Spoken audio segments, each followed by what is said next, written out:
Hello, I'm Jordan Maxwell, and for the next hour and a half I want to talk with you about the symbol you see behind me. It is the national coat of arms of the Soviet Union. It's the symbol for world communism. And while the Soviet Union may not any longer exist as a communist state, make no mistake about it, communism dominates the world.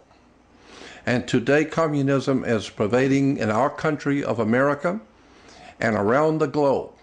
And unfortunately, the people of this world are not aware of the insidious symbolism of secret societies that are now taking over the entire globe. And the people of this globe today have no idea what these symbols mean. So it is my purpose to present as best I can the information about the lineage of this symbol, the history of this communist movement, and the symbol of the Soviet Union. America is now a world communist state.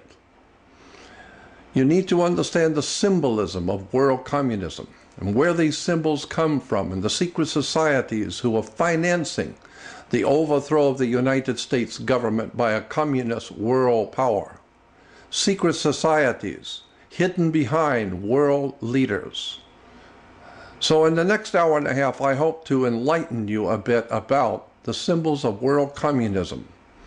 And keeping in mind that world communism, Nazism, fascism, all of the isms that tend to destroy freedom, liberty, and justice for the world is now being perpetrated in America.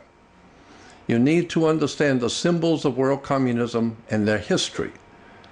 So for the next hour and a half, as I said, go with me through the background and the hidden or occult history of the Soviet Communist world movement.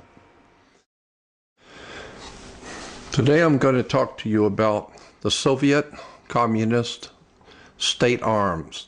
The symbol you're looking at is referred to as the state arms or the Soviet national symbol for world communism of the Soviet Union. This is a very long story, but this symbol is of profound significance even today. Let's start with back in 1953, the California legislature issued a group of books, and this was the 11th in the series of 13. And it was called the Senate Investigating Committee on Education. And it was published by the state of California, the Senate.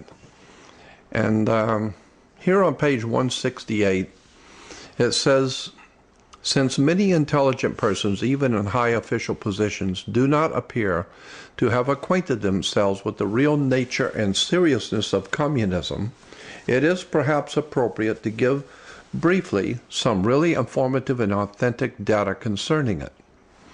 Communism and Russia are by no means synonymous. Russia merely occupies the unfortunate position of being communism's first victim.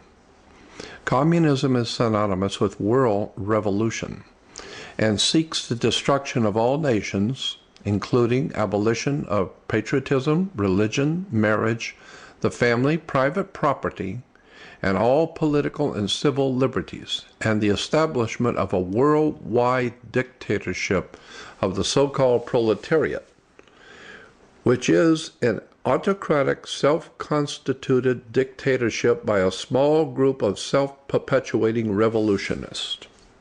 So this is what we're talking about tonight, is the communist movement, world communism. Now the next page went on to say that so-called modern communism is apparently the same hypocritical and deadly world conspiracy to destroy civilization that was founded by the secret order of the Illuminati in Bavaria on May 1st, 1776, and that raised its hoary head here in our colonies at critical periods before the adoption of our federal constitution. See the book World Revolution by Nestor Webster. The World Revolution conspiracy appears to have been so well organized as to be ever continuing and ever on the alert to take advantage of every opportunity presenting itself or that the conspirators could create. It is significant in this connection that as early as 1783, when unsettled conditions and dissatisfaction in some quarters had arisen in the American colonies, a subversive anonymous sermon was circulated among the colonial army to incite dissatisfaction and rebellion. George Washington immediately called the army together and in addressing them used this significant language. Remember, this is from the book Marshall's Life of Washington, page 86 through 87, volume 4. Quoting George Washington, 1783, he said, quote, "My God, what can this writer have in view by recommending such measures? Can he be a friend to the army? Can he be a friend to this country?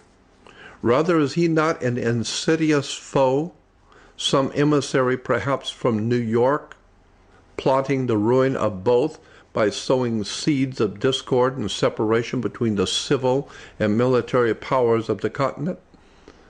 And what a compliment does he pay to our understanding when he recommends measures which are either alternative and impractical in their nature."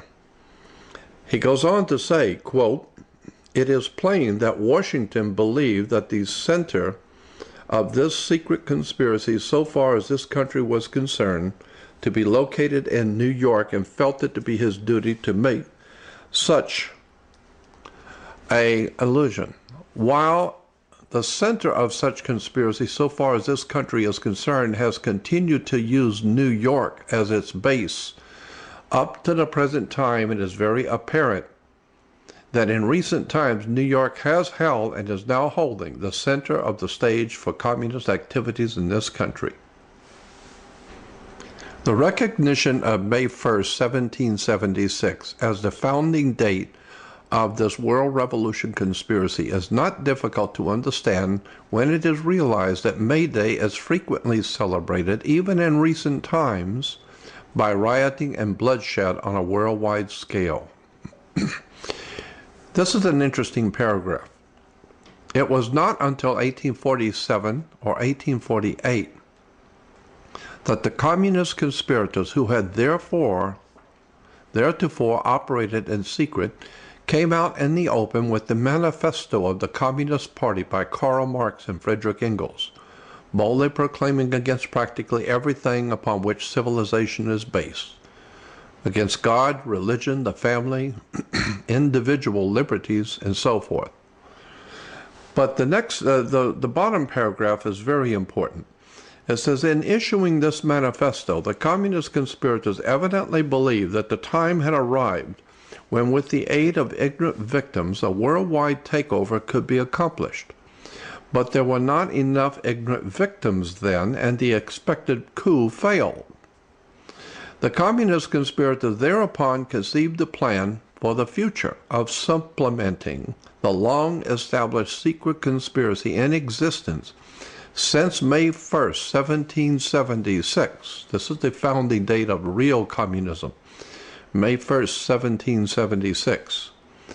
With an unremittent public campaign for victims among the ignorant of all nations, and in an attempt to hide from view the underlying hypocritical conspiracy existing since May 1st, 1776, it was decided that in such public campaign, the Manifesto of 1848 should be heralded as the founding date of communism, and Karl Marx falsely proclaimed as its author." Karl Marx, in fact, did not write the Communist Manifesto. He was merely a front man who put his name. The Communist Manifesto was put together by a group of men called the League of Just Men. Later on, that League of Just Men became known as the League of Communists. And later on, their book became known as the Manifesto of the Communist Party. But it was the League of Just Men who wrote the Communist Manifesto, not Karl Marx. Anyway, in A Conspiracy Against God and Man, Reverend Clarence Kelly. Now this particular book was a study of the beginnings and the early history of the great communist movement of the world. Reverend Clarence Kelly. And in the book, he talks about regarding these same secret and powerful forces, Benjamin Disraeli, the English statesman, gave testimony in the British House of Commons on July 14, 1856.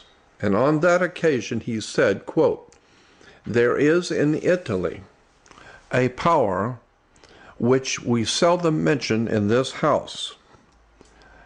I mean the secret societies. It is useless to deny, because it's impossible to conceal, that a great part of Europe and the whole of Italy and France and a great portion of Germany, to say nothing of other countries, is covered with a network of these secret societies, just as the surfaces of the earth are now being covered with railroads." And 20 years later, on September 10, 1876, Benjamin Disraeli was moved to make the following statement, quote, "The governments of the present day have to deal not merely with other governments, with emperors, kings, and ministers, but also with the secret societies which have everywhere their unscrupulous agents and can at the last moment upset all the government's plans." Much of what this historian had to say is enlightening. He cites, for example, the explicit testimony of one who was himself in close touch with the inner circle of this secret society and possessed knowledge of this secret society. He was referring to a doctor who, in April of 1914, wrote in an issue of the French occultist magazine Mystica under the pseudonym of Pappas. This doctor, member of this French occultist society, and wrote in the Mystica magazine, he said, quote, "Side by side with international politics of each state, there exist certain obscure organizations of international politics. These men that take part in these councils are not the professional politicians or the brilliantly dressed ambassadors, but certain unpretentious, unknown men, high financiers, who are superior to the vain, ephemeral politicians who imagine that they govern the world." Abraham Lincoln made an interesting quote also, and the book is quoting Abraham Lincoln.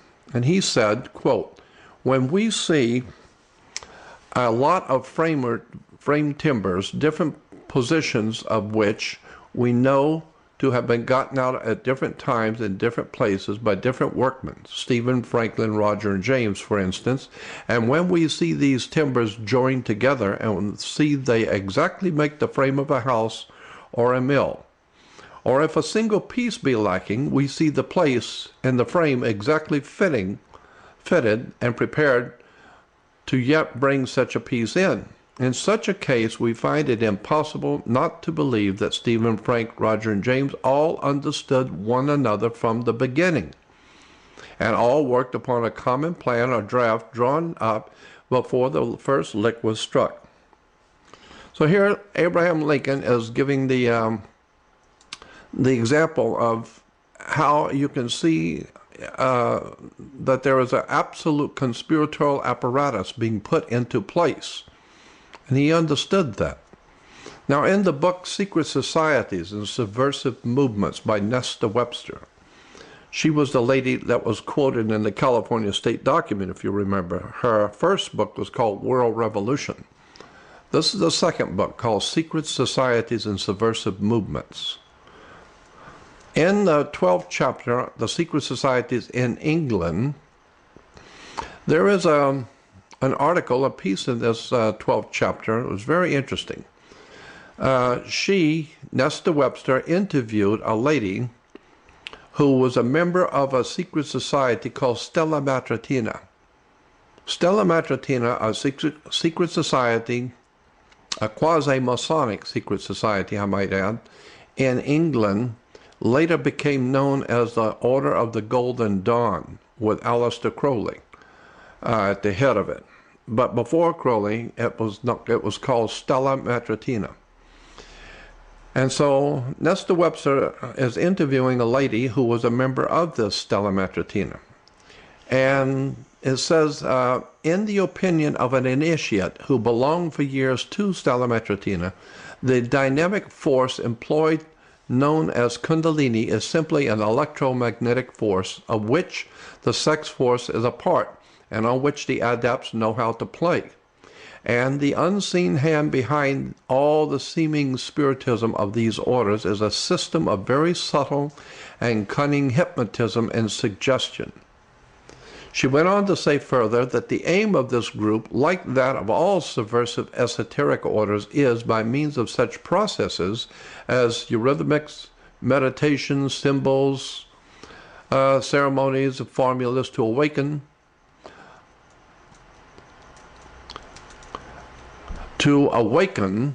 this force and produce false illumination for the purpose of obtaining spiritual seership, which is at most clairvoyance and clairaudience.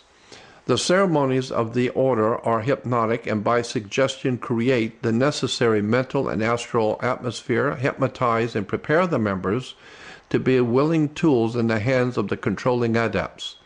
The same initiate has communicated to me the following conclusions concerning the group in question, with the permission to quote them verbatim.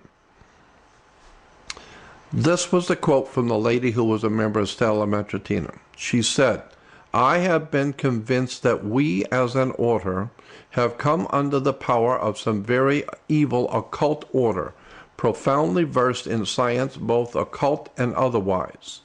Though not infallible, their methods being black magic, that is to say, electromagnetic power, hypnotism, and powerful suggestion." And here is the point. We are convinced that the order is being controlled by some sun order, after the nature of the Illuminati, if not by that order itself. So this is the object of my presentation. I want to look at this thing called a sun order, which is after the nature of the Illuminati, if not that order itself. A sun order, very ancient concept that can be traced all the way back into the beginnings of mankind. There has always been sun orders. But the important part is, how do these sun orders today manipulate world events? The sun has always been a very powerful symbol and a metaphor for all religions and all peoples on the face of the earth. But let's talk about the sun itself first as a powerful symbol. As we said, the sun has always represented a very powerful spiritual force in the universe, obviously because it gives us life and warmth. It lights the world. So naturally, the sun is a very important symbol to all mankind and all races. And as far back in mankind's history, we can see ancient sun worship. Here, as far back with the most ancient peoples, the Assyrians and the Babylonians, their helmets, you can see on the Assyrian helmets, especially the two on the right, upper and lower, having sunburst symbols on their helmets. This is far back into the Assyrian Empire. Then, of course, we see that the Romans picked up the same idea from the Assyrians, and they had sun helmets. Because the sun was very important, especially in the Roman Empire. And we see it, of course, with the Native Americans and even today in South America, such as the different races of people who celebrate the coming of the sun, even Native Americans, as I said. So it's a symbol that has been used for thousands of years, worshiping the sun. One of the oldest symbols of the sun was and still is the eagle. And this is something a lot of people do not know, that almost all the ancient civilizations in the world had an eagle somewhere in their symbolism, and the eagle always, and in every case, always represented the same thing. It was always a symbol of the sun. Why? Because the eagles can fly so high, and they have sharp vision, and they're able to see things and overview the whole earth. So ancient Romans, of course, as I said, used the eagle to symbolize the sun. Here's Solis Invicti, the Roman god, with his symbol for the sun was an eagle. Eagles were used all over the Roman Empire to symbolize the sun. And fascists, of course, in Europe used the eagle also for the same reason, to symbolize the sun. It's a Roman eagle fascist signet ring. The eagle symbolizing the sun. And you'll see the eagle is perched on a fasci. That's another whole subject we'll get into another time. The symbol of the fasci is a bundle of sticks which you'll see the eagle perched on with a hatchet head. It's called a fasci. It's the symbol of world fascism, or world totalitarian fascist state, the most brutal fascist corporate state symbol. And the eagle representing the sun, showing that the sun is connected to world fascism. Here it is on a coin in 1849 in Rome, in Italy. You'll see the eagle perched on the Roman fasci. Here it is on an American quarter. American quarter, just like the Roman, because America is modern-day Rome. Now, Hitler and the Nazis also used eagles for the same reason, to symbolize the sun. You'll always see the eagle perched on the sun, and of course the swastika represented the sun and moving across the earth. As the sun rolled across the sky, that's why the legs of the cross were moving. It was walking across the sky. Sun symbols and eagles were one and the same thing in Nazi Germany. Now, we still have today the use of eagles as a symbol of the sun all over the world. Here in Florence, Italy, we have a church that has a sun eagle on the door. So eagles have always been synonymous in symbolism with the sun. The reason why this is important, because we're talking about a secret society that is based on the Illuminati, if not that very society itself. And the most important symbol of the Illuminati is the sun, because it brings light into the world. And as I said, it was always represented in the ancient world by an eagle.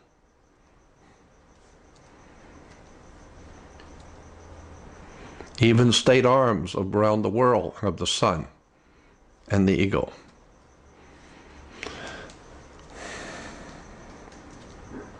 Now, here's the seal of the President of the United States. That's a very interesting symbol, and I don't want to get off my subject too much, but that symbol is very important. You will see in one talent, the eagle is holding 13 arrows, and the other is 13 leaves. There are 13 berries, 13 stripes. Very interesting symbolism, and we'll talk about that in another time, because there's a whole world of knowledge of symbolism wrapped up in the presidential seal. But nonetheless, we're seeing an eagle, the eagle on the dollar bill. Eagles have only two wings, left wing and right wing. That's why we have in America the sun order that controls America's politics has two wings. They're called left wing and right wing. And obviously, the left wing and right wing has to be controlled by a brain in the middle. It's your hands, both left hand and right hand, is controlled by one brain in the middle. So is the left wing and right wing of American politics is controlled by the same mind. Both sides are controlled by the same people. All right, we have seen that the eagle is a symbol of the sun. The sun in its rising brings light, obviously, into the everyday world of mankind. So mankind has always waited for the sun to come up so that he could take control over the earth. At night, it was very dark and fearful for the ancient man. And so that's what the sun happily does for the earth. It chases away the darkness of night, and it illuminates the earth, and therefore it is a symbol for illumination of the mind. It illuminates, the sun is always, as I said, representing light, intellectual and spiritual enlightenment. So the sun has always symbolized not only the light for mankind to see his way through each day, but more importantly, the intellectual and spiritual enlightenment of the inner soul or the mind of mankind. So that's why we have newspapers who are supposedly there to enlighten us as to the news of the world, keeps you enlightened. And so many of the newspapers have the term sun, always a symbol of the sun. Newspapers around the world, because the sun represents intellectual, spiritual enlightenment. You'd be surprised how many newspapers, magazines have the word sun and the symbol of the sun in them. So we see the same basic symbol used all over the world. The rising sun symbolizes spiritual and intellectual enlightenment. Here you'll see the rising sun behind the mountains, and that's a very important symbol we're going to get into now, that sun order, and it's symbol of the sun rising behind the mountains. That's a very important symbol, the sun rising behind two mountains. We'll tell you why in a few moments, but you'll see it everywhere. Even this dollar bill, as far back as 2005, but this is a very old silver dollar, and the name of the silver dollar is Liberty Marching Toward the Dawn of a New Day. Here it is in Russian, Soviet, even Obama uses it. There's a good reason why he uses it. It's a Soviet communist symbol. And we see the symbolism generally picked up around the world and used in, in commercial and corporations, etc. Even the shell sign features the sunrise on the shell sign. Here's a new stamp in America. You'll see the two pyramids or the two mountains and the inverted triangle, which is the sun rising between the two mountains. This is a very fascist Nazi architect. This is very fascist, and you'll see the fascist Nazi eagle that was popular in Germany under Adolf Hitler, and the Nazis is now on an American stamp, and he is perched on a fasci, a bundle of sticks. Very impressive National Socialist symbolism in America.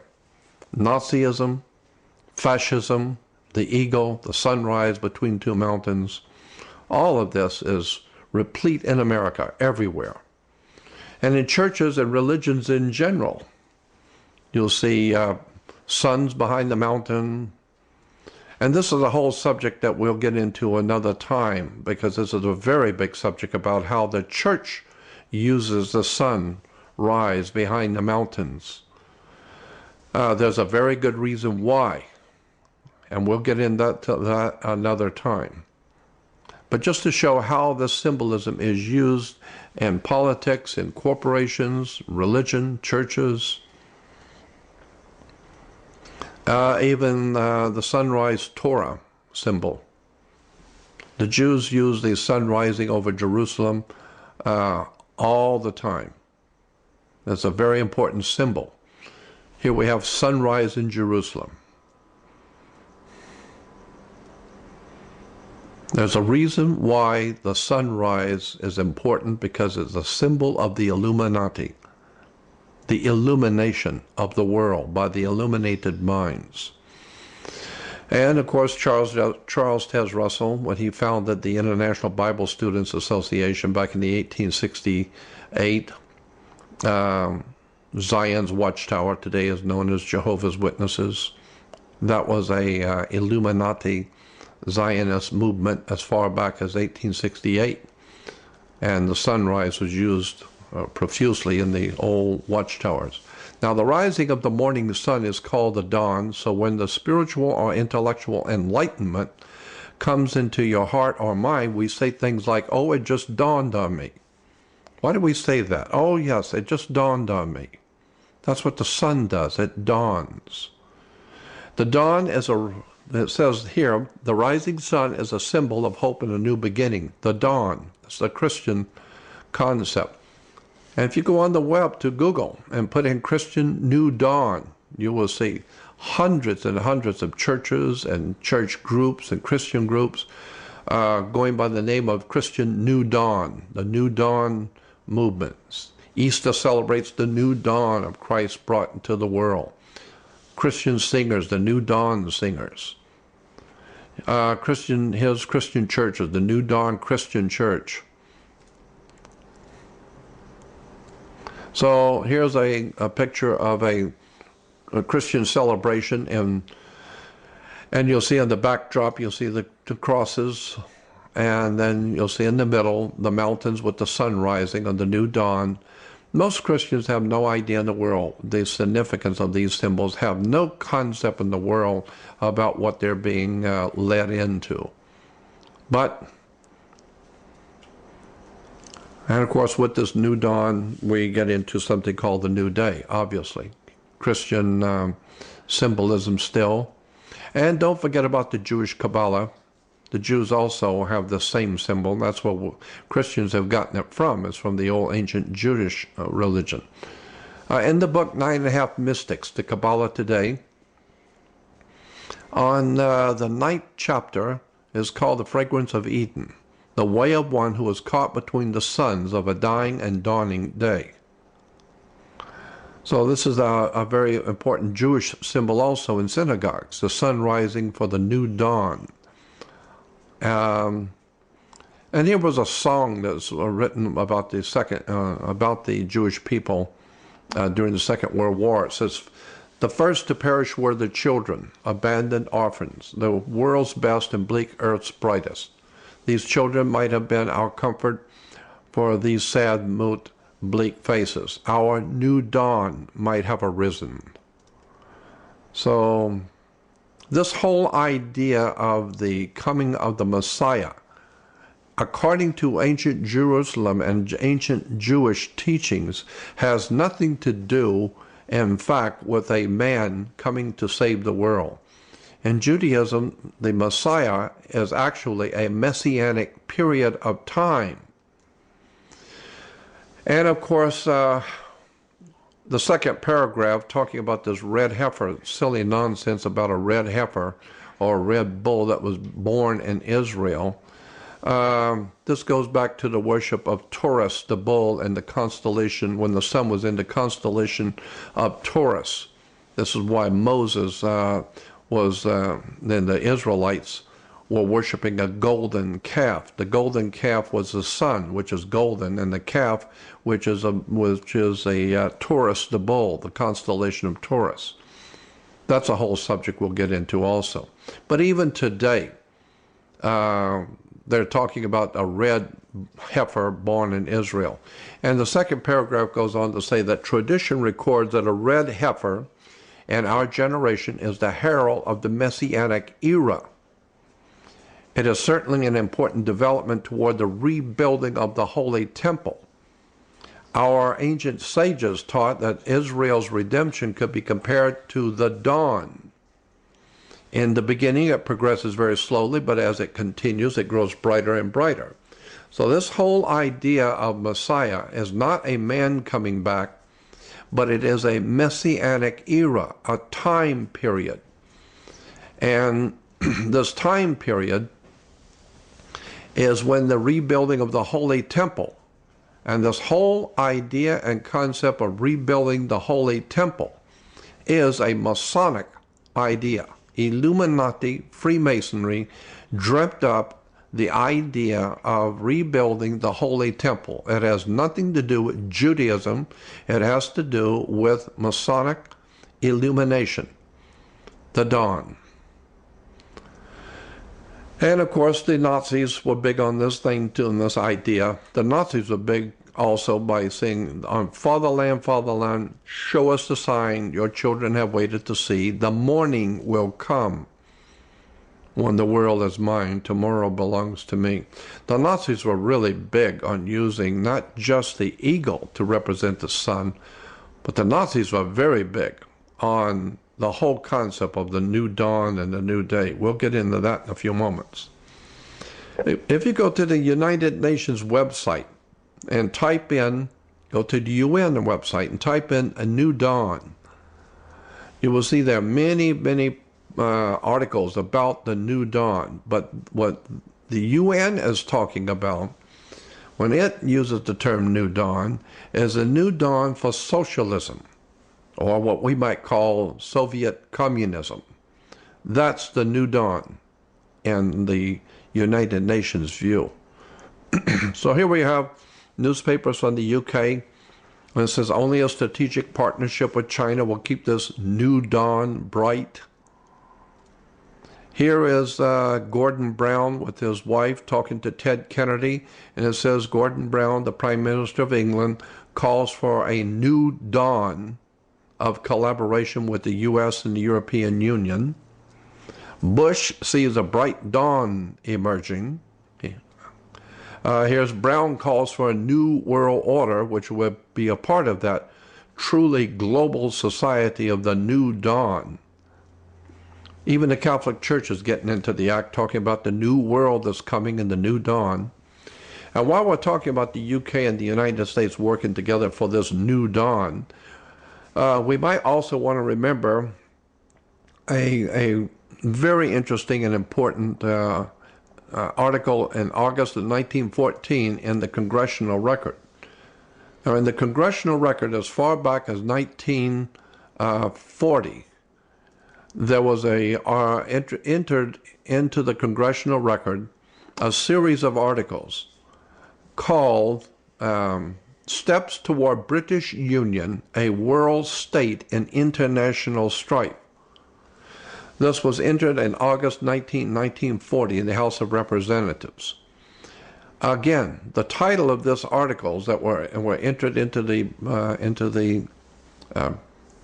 Congressional Record. Think about what you're reading. Steps Toward British Union, a World State, an international war, international strife. And it says the author of this is Representative Thorkelson.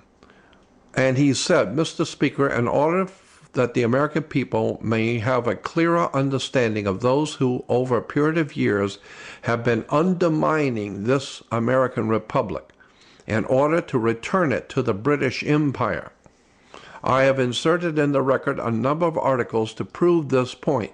These articles are entitled Steps Toward British Union, a World State, and International Strife, which is can be said another way. Steps Toward British Union with America, the bringing back of America into the British fold, and calling it the British Union, a world government, a new world order, and international wars. It goes on to say, this is part one, and in this I include a hope expressed by Mr. Andrew Carnegie in his book, Triumph Democracy, and in this he expressed himself in this manner. Andrew Carnegie saying, this is back in 1939-40, Andrew Carnegie said, "Let men say what they will. I say that as sure as the sun in the heavens once shone upon Britain and America united, so surely it is one morning to arise, to shine upon and greet again the reuniting of states of the British-American Union." Well, you need to remember who the great enemy of Americans were in the Revolutionary War. It was a murderous, bloodletting war for freedom, not against the Arab nations, it was against the British. And so here the Illuminati are planning to reunite America with the British in a new world order. Over here on page 13, and the middle paragraph is very interesting. It says, "Let me call your attention." This is the congressman writing this. And he says, "Let me call your attention to the fact that on the reverse of the Great Seal of the United States, which appears on our dollar bills, you will find the exact symbol of the British Israel World Federation movement." Now, this is very important. I'm going to go back over this. It said, "Let me call your attention to the fact that on the reverse of the Great Seal of the United States, which appears on our dollar bills, you will find the exact symbol of the British Israel World Federation movement. This symbol is also carried on the literature of other organizations promoting a world government and a world religion. At the bottom of the circle surrounding the pyramid, you will find the wording Novus Ordo Seclorum. It was this new order that was advocated by Clinton Roosevelt several hundred years ago, and recently in the book called Philip Drew, and now followed by the executive. He says, "Do you not think as good American people that the administration has gone far from constitutional government when there is inscribed a symbol on the reverse of our Great Seal that advocates a new order? An order which means the destruction of our republic as formulated in the Constitution of the United States?" Well, when we're talking about a revolution to overthrow the United States, we can't forget Cecil Rhodes, a British statesman and empire builder. And in his last, he had many different wills because he was a very wealthy man. Cecil Rhodes was a British statesman and empire builder. He died in 1902. In his first 5 wills, he had many wills, very wealthy man. In the first 5 wills, repeatedly called for, he wished to have, quote, a secret society, the true aim and object whereof shall be the extension of British rule throughout the world, end quote. And eventually, quote, the ultimate recovery of the United States of America. So Cecil Rhodes left money to finance a secret society, the true aim and object whereof shall be the extension of British rule throughout the world, and eventually the ultimate recovery of the United States of America. In his 6th and last will, he created the Rhodes Scholarship, limiting the eligible applicants to Anglo-Saxons who came from Great Britain, U.S., or Germany. So when you hear politicians bragging that they are Rhodes Scholars, just remember they are being promoted and financed by secret societies, the true aim and object whereof shall be the extension of British rule throughout the world and the ultimate recovery of the United States of America. Now here is the book Philip Drew that we talked about a few moments ago.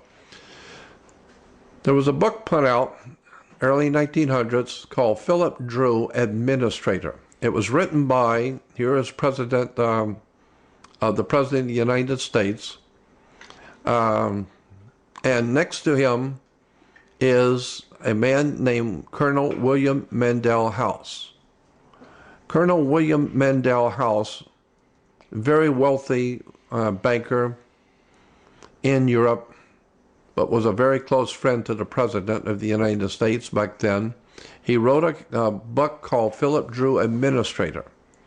And in this book, he talked about the whole takeover of the United States and how the international banking cartels were going to do this. And one of the chapters is the prophet of a new day, the exultant conspirators. Another one, administration of the republic. Philip Drew outlines his intentions, a new era in Washington. Some of the others was like another chapter was in international crises, the reform of the judiciary, a new code of laws, the Federal Incorporation Act, the Federal Reserve Act, the new national constitution, the new state constitution, the rule of the bosses, and a very interesting chapter toward the end. On the bottom, you'll see the unity of the northern half of the Western Hemisphere under the new republic. Well, that's what we had under Bush, the destruction of the United States as a sovereign power, connecting the United States now with Canada and Mexico. Well, here as far back as 1900, in the book, and Colonel Mendel House was outlining the unity of the northern half of the Western Hemisphere under a new republic and a new national constitution, the rule of the bosses. This is a very important book, Prophet of the New Day. And here he was talking on, in this chapter, socialism as dreamed of by Karl Marx cannot, he said, socialism, as dreamed of by Karl Marx, cannot be entirely brought about by a comprehensive system of state ownership and by the leveling of wealth. If that were done without spiritual leveling, the result would be largely as you suggest. So there has to be some kind of a spiritual matrix added into this communism. So now let's take a look at what's going on in New York. George Washington felt that the Illuminati was trying to destroy the Republic as far back as the 1700s, 1800s. And so the question is, what's going on in New York, the Empire State? But first remember the earlier quote in Secret Societies about a sun order. Nestor Webster talked about, the lady said, I have been convinced that we as an order have come under the power of some very evil occult order, profoundly versed in science, both occult and otherwise, though not infallible, their methods being black magic. And then she concludes by saying, we are convinced that the order, this is Stella Matritina, or the Order of Golden Dawn. We are convinced that the order is being controlled by some sun order after the nature of the Illuminati, if not by that order itself. A very interesting quote, very, very important quote from Manly Palmer Hall, Manly P. Hall, the great Masonic philosopher and writer, a brilliant man. In his book called Masonic Orders of Fraternity, he says this, and the four words, the direct descent of the essential program, and this is a very important quote. He says, the direct descent of the essential program of the esoteric schools was entrusted to groups already well conditioned for the work. The guilds, trade unions, similar protective and benevolent societies have been internally strengthened by the introduction of a new learning. The advancement of the plan required the enlargement of the boundaries of the philosophic overstate. A world fraternity was needed, sustained by a deep and broad program of education according to the method. Meaning there's a method to all of this. Such a fraternity could not immediately include all men, but it could unite the activities of certain kinds of men, regardless of their racial and religious beliefs or the nations in which they dwelt. He goes on to say, these were the men of towardness, those sons of tomorrow, whose symbol was a blazing sun rising over the mountains of the east. That's a very important point. These were the men of towardness, those sons of tomorrow whose symbol was the blazing sun rising over the mountains of the east. He goes on to say, while it is difficult to trace the elements of a pattern never intended to be obvious, but the broad shape of the design is dimly apparent, an invisible empire in the Empire State, New York. So this invisible empire is using the symbol of the blazing sun rising over the mountains of the east. You will see the blazing sun rising over the mountains of the east, and these were men of towardness, going back to old ancient England. Here we have the right noble and most towardly young prince, Prince Charles, Duke of York. And when the Duke of York in England, when that whole monstrosity moved into America to bring the secret society of England into America, it came through New York, the Empire State. And why is the New York the Empire State? Well, U.S. President George Bush delivered a nationally televised speech in which he threatened the use of force to remove Iraq soldiers from Kuwait, and which Iraq had recently invaded. He mentions the term New World Order in this speech for the first time. He also named, it was also named Towards a New World Order. So this is what the men of tomorrow, those men of tomorrow, are working towards, a new world order. And here we see Bush working with Gorbachev, planning a new world order. Even our Strategic Studies Institute for the United States Army War College. This is the United States Army War College, published by the Strategic Studies Institute, in which this publication, The World in 2010, A New Order of Nations, showing how the world is being carved up, and the Strategic Studies Institute of the United States Army War College is a part of it.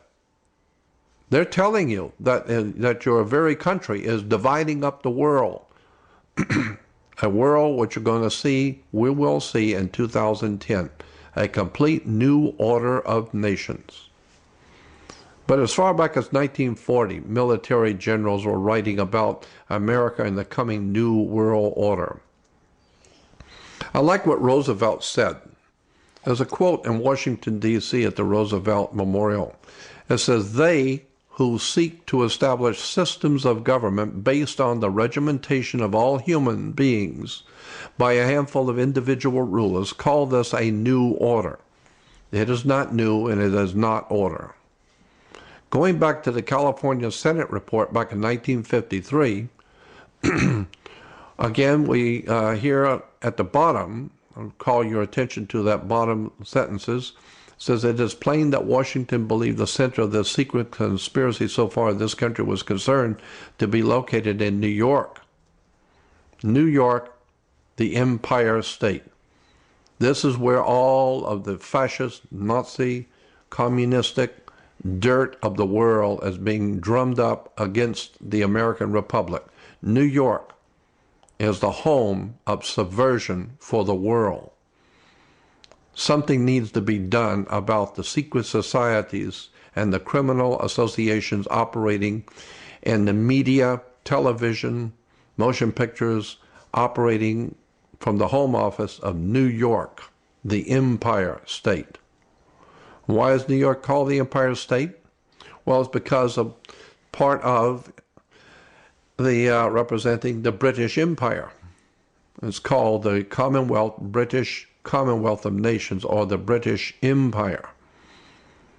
A Caesar of Rome, when the Caesars of Rome went into Britannia, their seat of operations, their seat of government for Rome in Britannia was in the city of York, England. So now we've got the Vatican backing the British monarchy and coming into and in York, England, but now we have it moving into America and to New York, the Empire State. Back to Cecil Rhodes, of course. He was the man who was finance the setting up of a secret society to overthrow the United States government. And we remember his will. Well, this is what was being promoted. Now we need to look at James Billington's book, probably one of the most important books you're ever going to find, and you can still find it today, and you need to get this book and read it. This, I believe, is one of the most important books on this subject you can find anywhere. James Billington's book is called The Fire in the Minds of Men. James Billington is one of the most phenomenally interesting writers you will ever pick up a book. He is fascinating to read, but he has incredible, impeccable credentials. Today, James Billington is the chief librarian for the Library of Congress.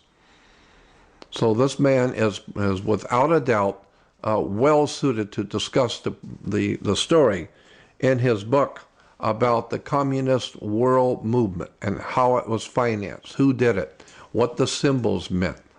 This is really an important book, James Billington, and the book is called Fire in the Minds of Men. It's the origins of the revolutionary faith of all the revolutionary movements and secret societies of the world. So get the book. Order it from Amazon, or find it in bookstores. It's a very important book. Now, in the book, Fire in the Minds of Men, in the inside cover, it says, the history of modern revolutions is the story of people in the grips of ideas and beliefs. In this masterful work, James Billington, who is icon in the Acts, this was his first book, establishes him both as a formidable scholar and a sparkling storyteller. But in this book, The Fire in the Minds of Men, he traces the course of the revolutionary faith from its earliest origins in occult Freemasonry to the allegedly scientific Marxism of today. Now, in the introduction is a profound paragraph in Fire in the Minds of Men. James Billington says in the introduction, a recurrent mythic model for revolutionaries, early romantics and young Karl Marx, and the Russians of Lenin's time, was Prometheus, who stole fire from the gods for the use of mankind. The Promethean faith of revolutionaries resembles in many respects the general modern belief that science would lead men out of darkness into light. But there was also a more pointed millennial assumption that on the new day that was dawning, the sun would never set. Early during the French Revolution was born something referred to as, quote, the solar myth of the revolution, suggesting that the sun was rising on a new era in which darkness would vanish forever. This image became implanted at a level of consciousness that simultaneously interpreted something real and produced a new reality. The new reality that they, the secret societies, sought was radically secular and stringently simple. The idea was not the balanced complexity of the new American Federation, but the occult simplicity of its great seal, an all-seeing eye atop the pyramid over the words Novus Ordo Seclorum. Very important. This is why in New York City at Rockefeller Plaza you will see Prometheus, who stole fire from the gods to illuminate the minds of our masters on the earth.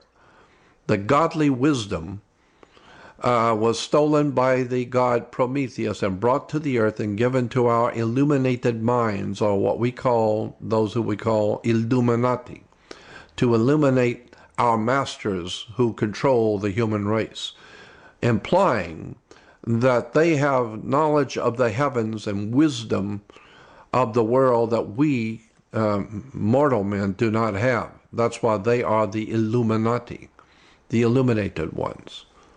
So I want to draw your attention to the top part again. It says a recurrent mythic model for revolutionaries, early romantics, young Karl Marx and Russians of Lenin's time was Prometheus. Well, so it is today. Still, young communists and the communist people who financed the Communist Party, the Rockefellers, still have their god Prometheus at Rockefeller Center.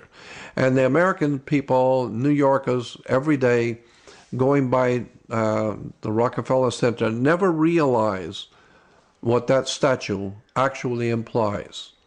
It's Prometheus who stole fire from the gods in heaven and brought down to the Illuminati intellectual, spiritual enlightenment to rule over and control the world. Prometheus. Then in the back of the book, under the subheadings in the back of the book, talks about the solar revolution, the temple of the sun, talks about the books that were written as far back as 1887, talking about the year 2000 in New York.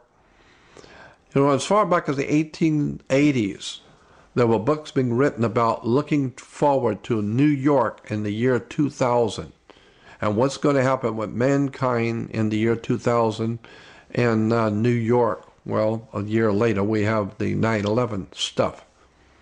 Even speculation about the year 2000 began not with the futurology of the 1960s, but the year 2000 was important in a dynamic work written as far back as 1780 by the same figures who invented the word communist. So the very secret societies out of New York and Europe who were developing what we call communism as far back as 1780s, you know, George Washington knew about them, called the League of Just Men. And they were writing about what was going to be happening in America in the year 2000 in New York. So the sun again, we go back to this concept of the new day that was dawning. The sun would never set. And of course, we go back to Manly P. Hall, who said that that sun was a symbol for the blazing sun rising over the mountains of the east, was the symbol for this secret society. Well, as I said, it's a communist symbol of the secret societies, and we see the sun rising behind the mountains of the east. Again, we're talking about this sun order. And you see it in Romania, and Mongolia, and Armenia, State Seal of Santa Barbara, and Arizona, Illinois. We can go on for hours on this stuff. Montana, Nevada, Ohio, California Insurance, New York. Here's the city of New York seal with the sun rising behind the mountains of the east. Obama's sun behind the mountains, rising behind the mountains. Now, there's a very important book that cannot be found today. It's a very, very good book, and I've got 2 copies of it. You can hardly find this book, and if you do, it's going to be extremely expensive. But it was a brilliantly put together book on flags throughout the ages and across the world. And in this, on page 130, you'll see the symbol for the Soviet Union, Soviet Communist Party. And here again, as we stated at the very beginning, is the focal point of this whole presentation. This is the state arms for the old Soviet Communist Empire.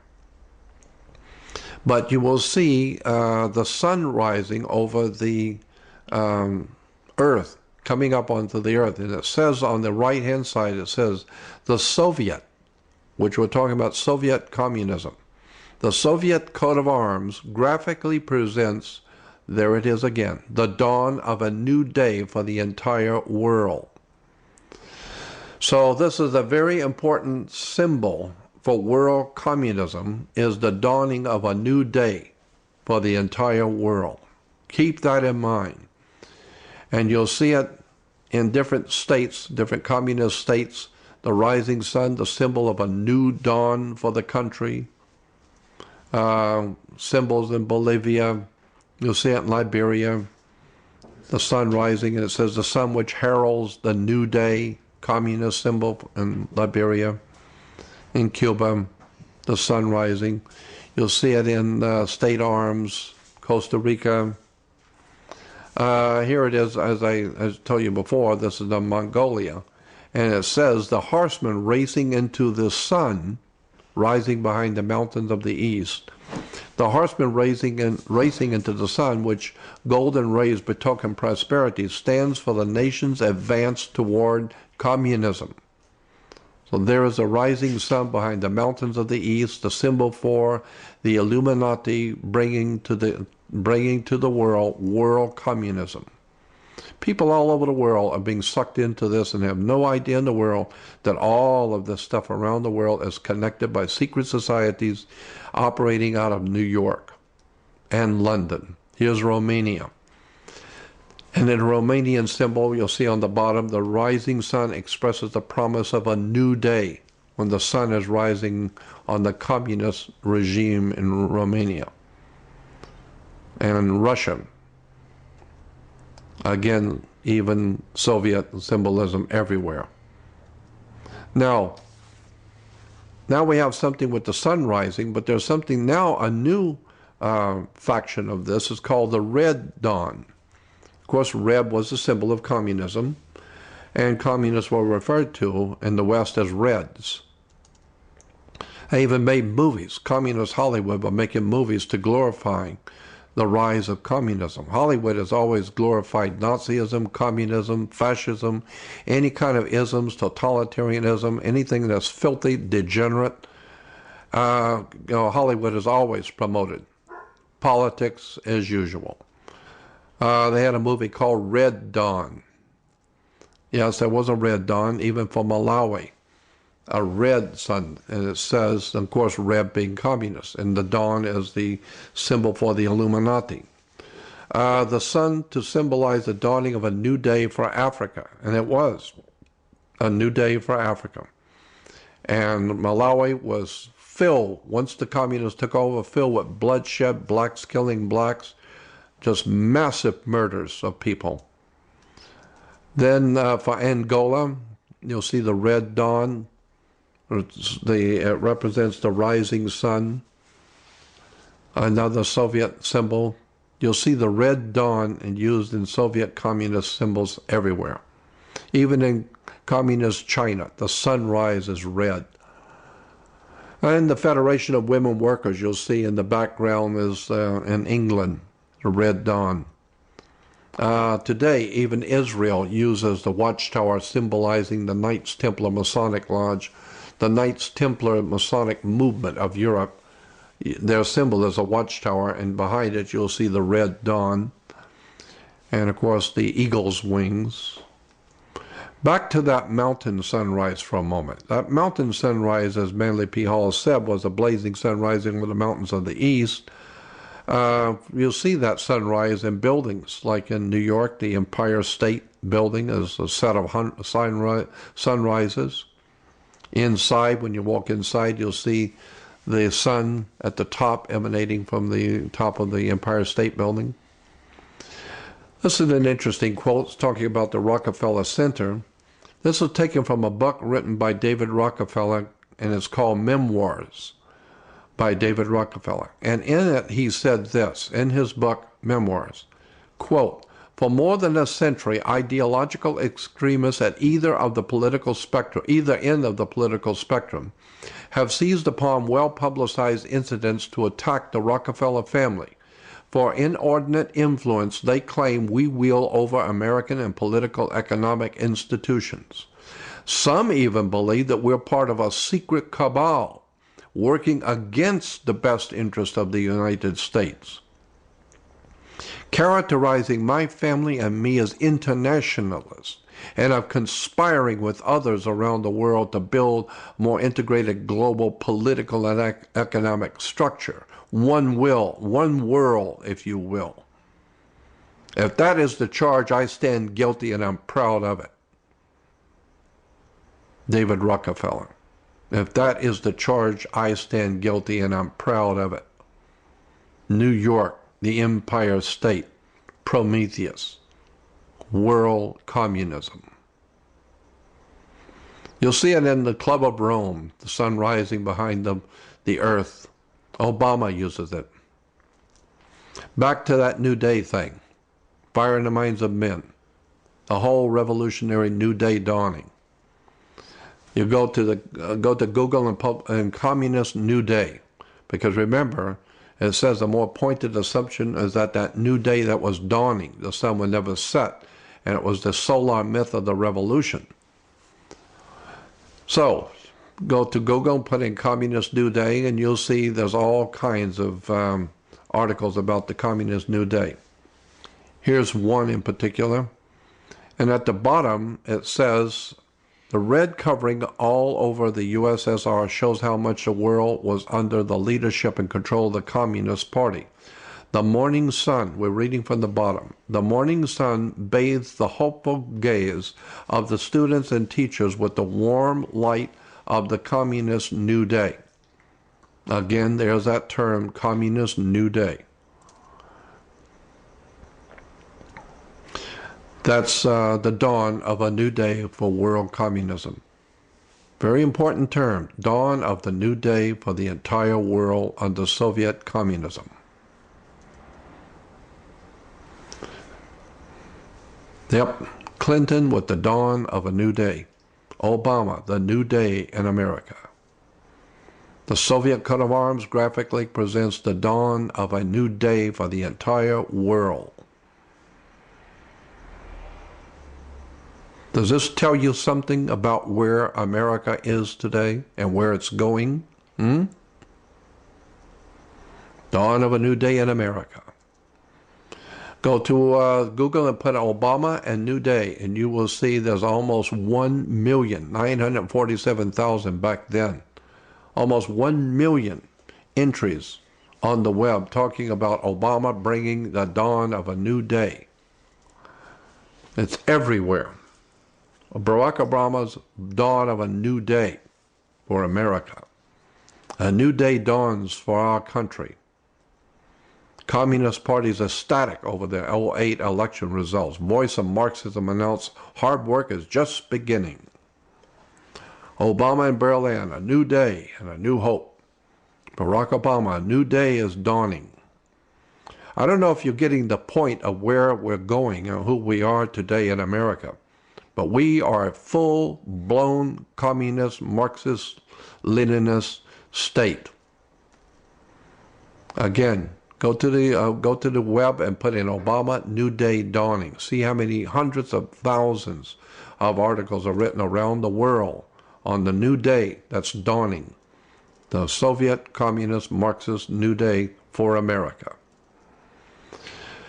And here's an article that says, as an activist dedicated to the participatory democracy, I am thrilled that tens of millions of voters and tens of thousands of volunteers have participated in this democratic nomination and breathed new life into our democracy.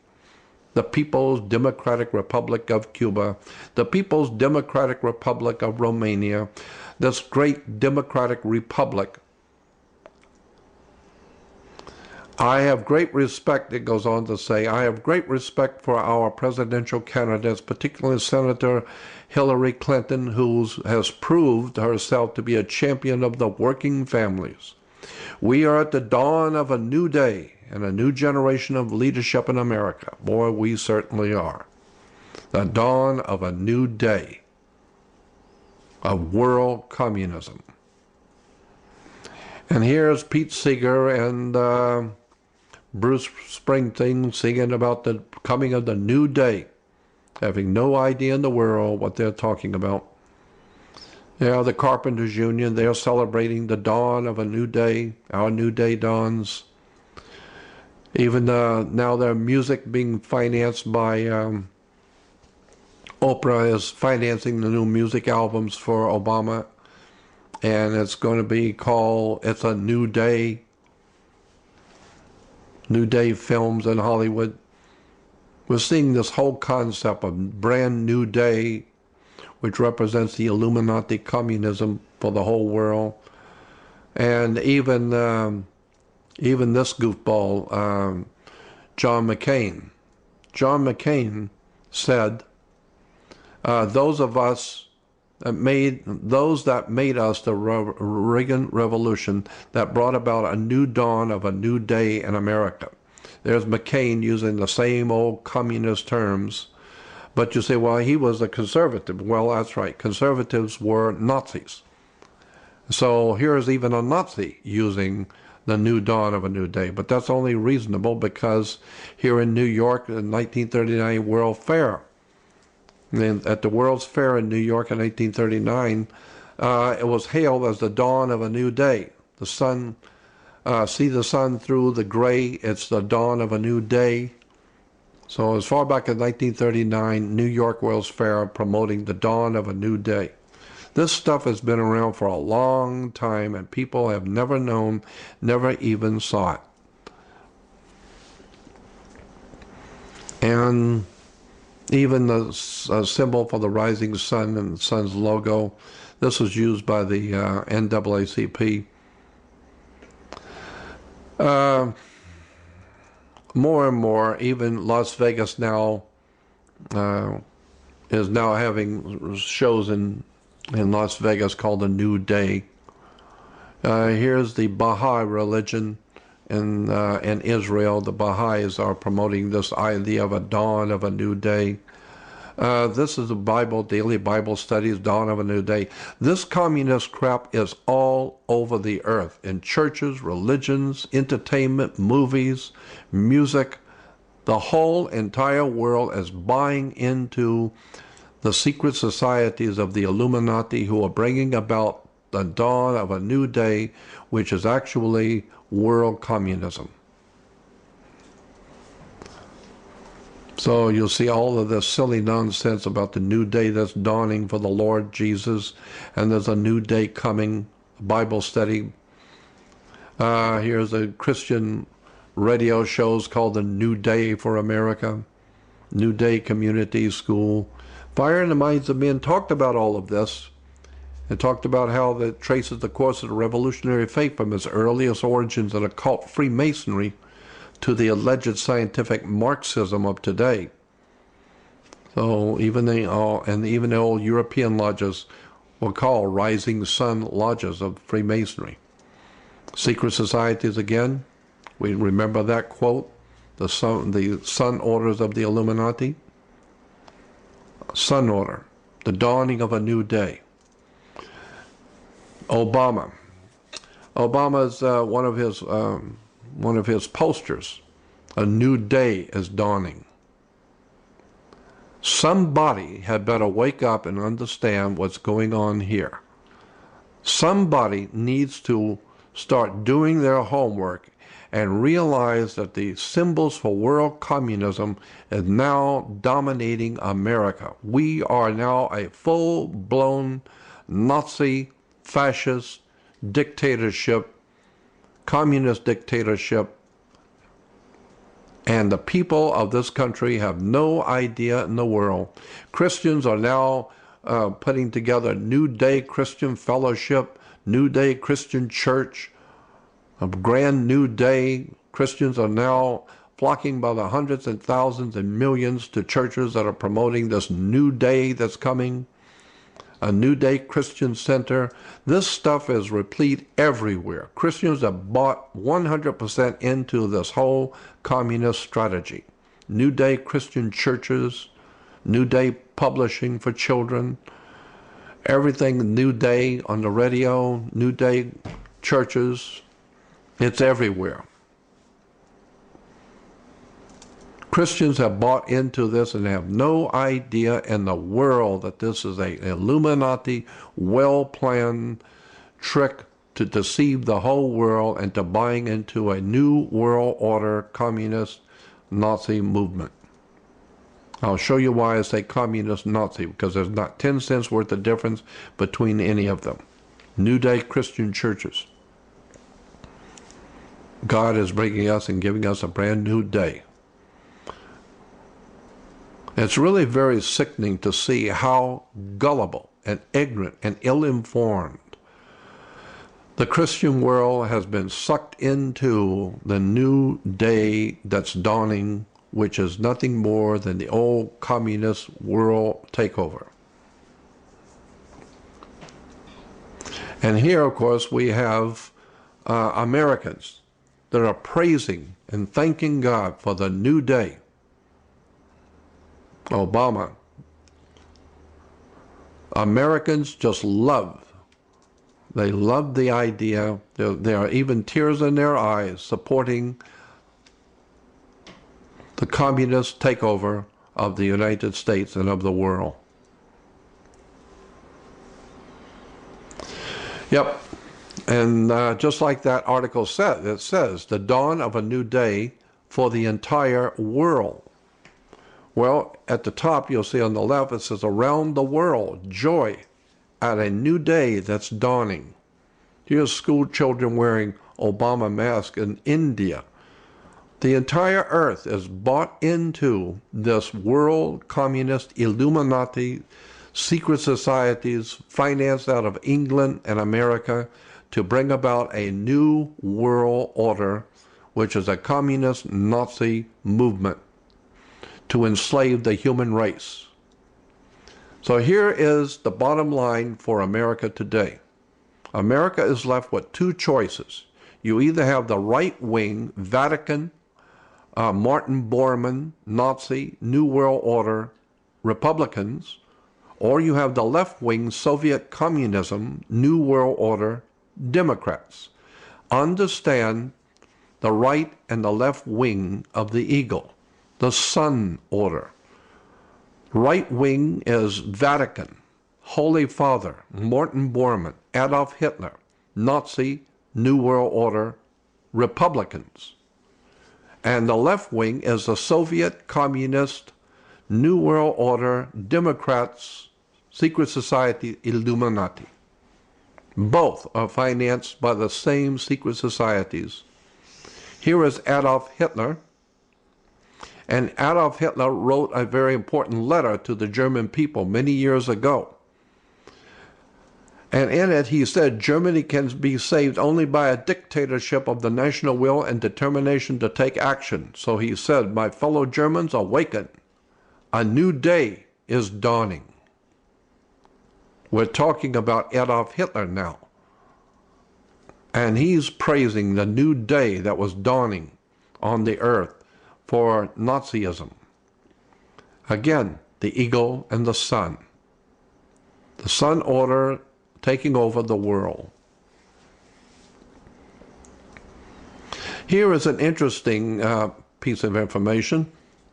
The History Channel. I didn't do this. This is the History Channel did this. The History Channel has a series of videos that they're selling. It's called World War II, The Lost Color Archives.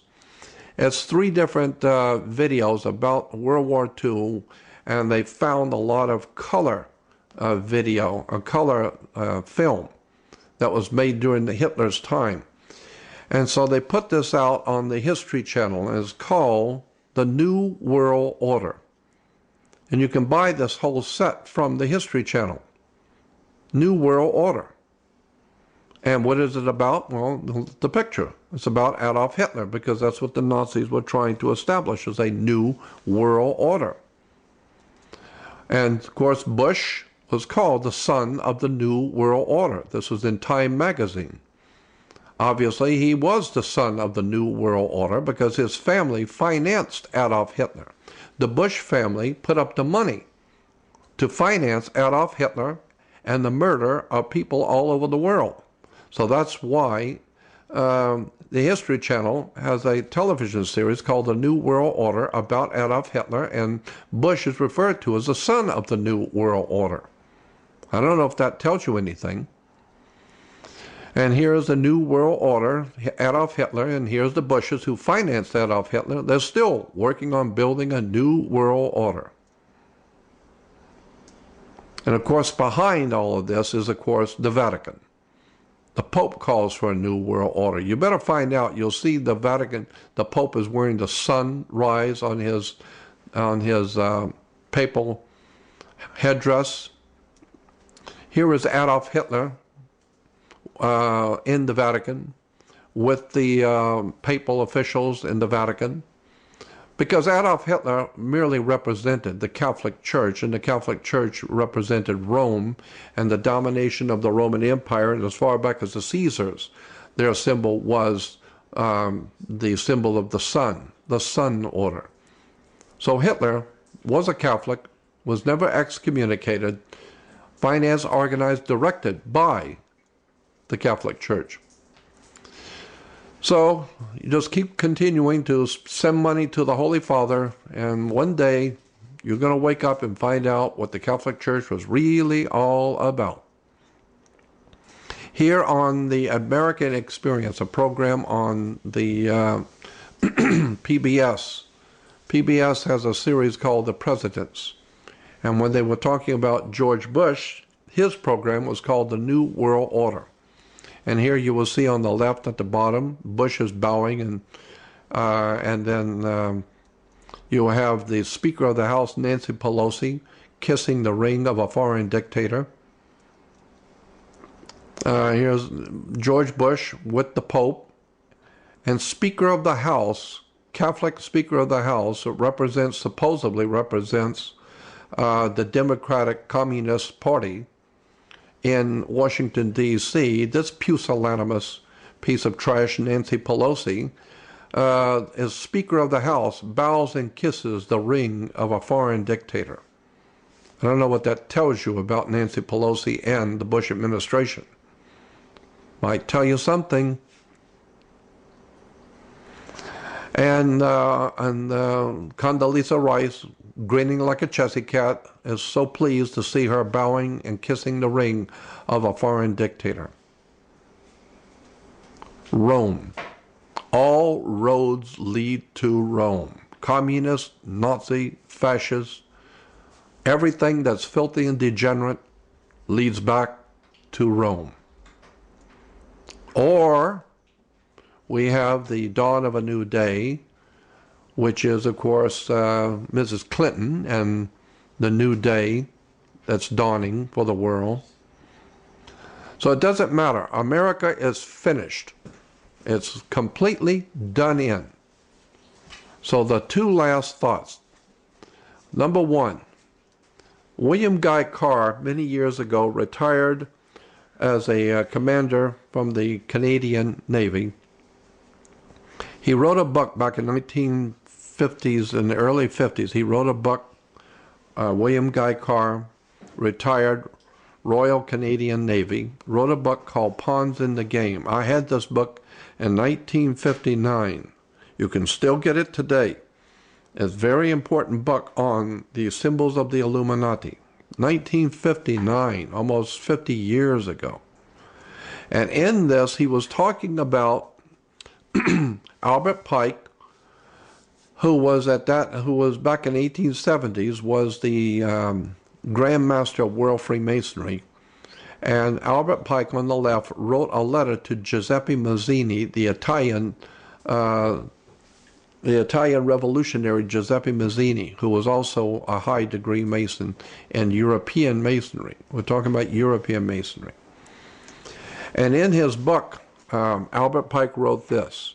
On August 15th, 1871, August 15th, 1871, Albert Pike on the left, wrote a letter to Giuseppe Mazzini, Italian Mason. It says, Pike told Mazzini, in 1871, Pike told Mazzini that after World War III is ended, those who aspire to undisputed world domination will provoke the greatest social cataclysm the world has ever known. We quote his own written words taken from a letter catalogued in the British Museum in London. Here's what Albert Pike, as far back as 1871, wrote to Giuseppe Mazzini. He said, quote, "We shall unleash the nihilist and the atheist, and we shall provoke a formidable social cataclysm, which in all of its horror will show clearly to the nations the effect of absolute atheism, the origins of savagery, and of the most bloody turmoil. Then everywhere the citizens obliged to defend themselves against the world minority of revolutionaries will exterminate those destroyers of civilization, and then the multitude of the world, disillusioned with Christianity, but whose deistic spirits will be from that moment without compass or direction, but anxious for an ideal, but without knowing where to render its adoration, will receive the true light through the universal manifestation of the pure doctrine of Lucifer, brought finally out into public view, a manifestation which will result in the general reactionary movement, which will follow the destruction of Christianity and atheism, both conquered and exterminated at the same time. Read over that and think about what you're reading. That was written as far back as 1871 about the world minority of revolutionaries bringing to the world terrorism. And it says, we shall unleash the nihilists and the atheists, showing that this has been planned as far back as 1871. These guys are good. So that's your Obama New World Order. This is where your hope for the future of America should go. And the second and last point I want to make is that there was a movie, a television show came out many years ago called V. The original miniseries, it was on NBC, called V. Well, NBC, that was the original, was done by NBC. But now Disney, ABC, ABC is owned by Disney. Disney's ABC has done a new version, brought it up to date with a new television series called V.